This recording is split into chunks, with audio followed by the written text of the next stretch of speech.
Sports really is a universal language that unites people across cultures, physical abilities, and life experiences. Sports isn't alone. The same can also be said about music and dance.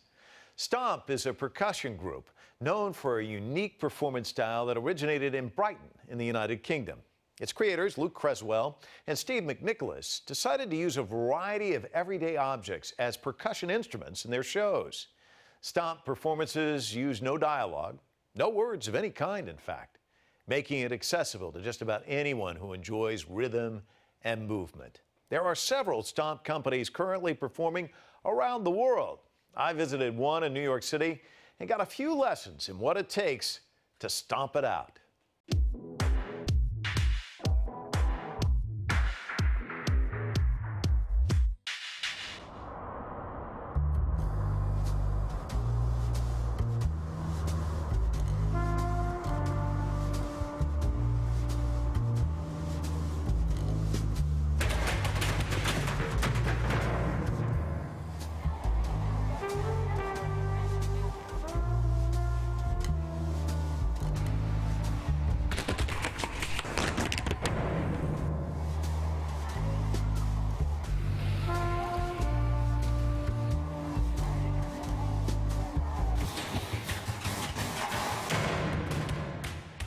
They've clanged and banged and swept their way right into our hearts.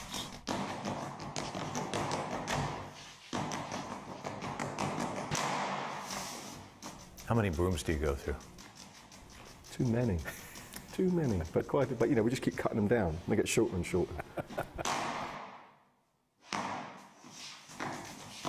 Short was the expected lifespan for Stomp when it first premiered in Edinburgh, Scotland back in the early 1990s.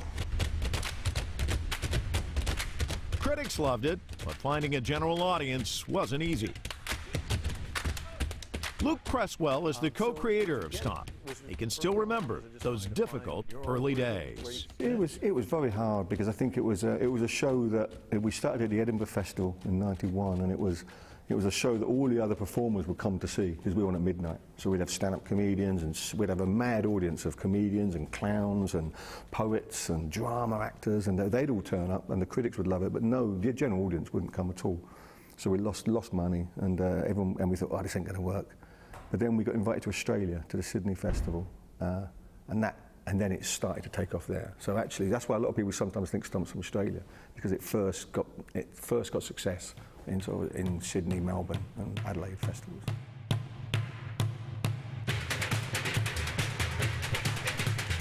But over time, the cast, with a little help from all those household items, managed to make Stomp a household name.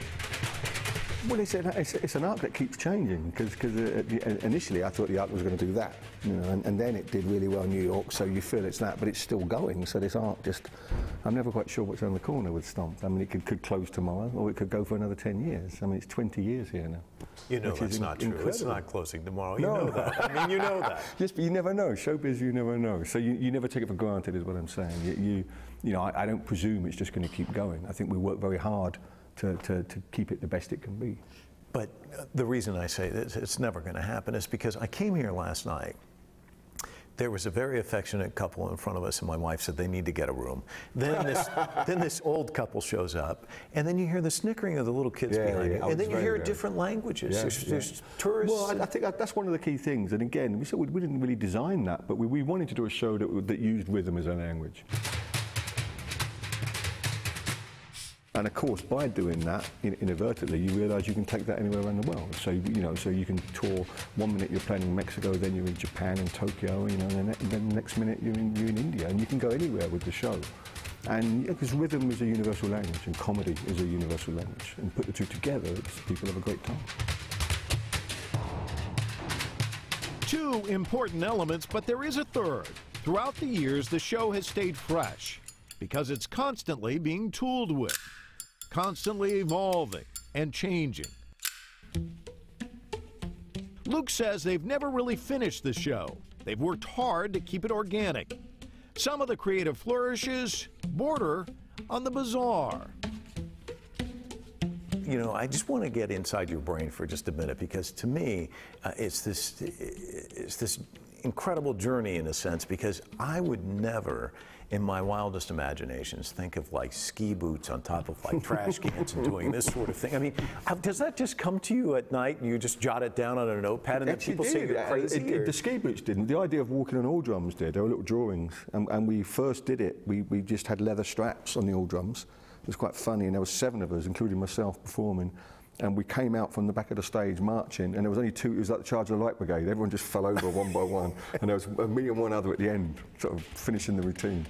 So we realised that we had to have better designs, and then it's just to figure out how to do this safer. Yeah. Because, you know, it's all very well me breaking my leg, but I can't ask someone else to do that.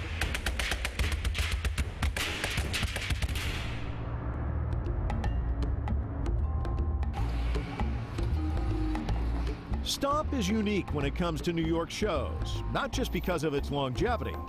Broadway cast members often come and go, but Stomp doesn't seem to have a problem with turnover. So for me, it was nerve-wracking before the audition, but once I sat down with 2 of the performers. One has been in the cast 14 years, the other more than 7 years. Even though it was years ago, they can still remember the turning point in their lives, the intensely competitive auditions for Stomp. My blood pressure was not normal. My heart rate was not normal. Just nerve-wracking, but good nerves. Trying to be confident and faithful that you have a shot. You have a shot at it. Not knowing what to expect, but still being faithful that maybe I have a shot, maybe I have a shot. I think I have a shot, I can try it.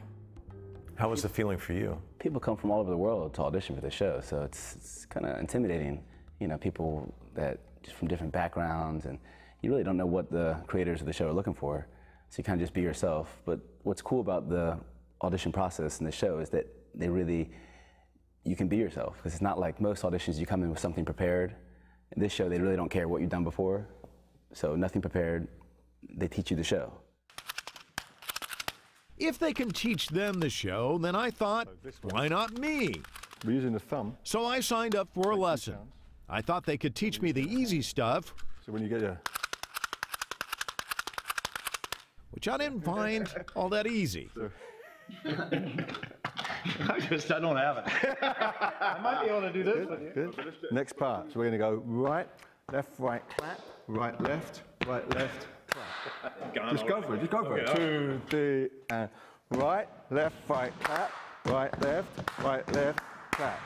Yeah, you got it? Let's just do it at the speed. 2, 3,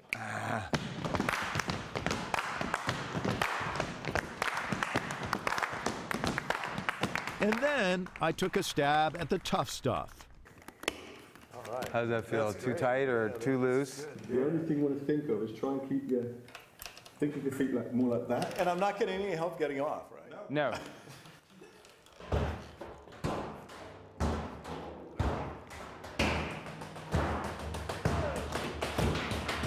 And believe me, it was just that tough.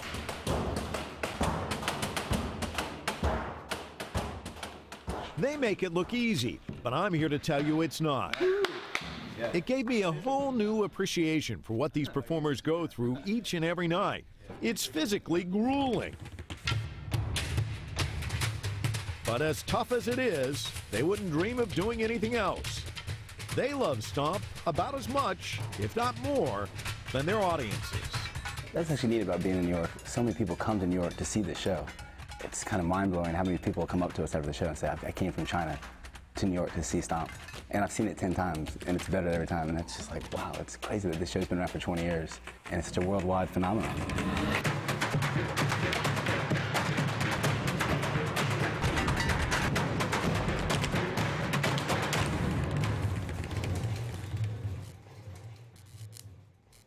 That's it for this week. Join the conversation with us on social media. We are CCTV America on Twitter, Facebook, and YouTube. All of tonight's interviews can be found online at cctv-america.com. And let us know what you'd like us to take full frame next. Email us at fullframe@cctv-america.com. Until then, I'm Mike Walter in Los Angeles. We'll see you next time.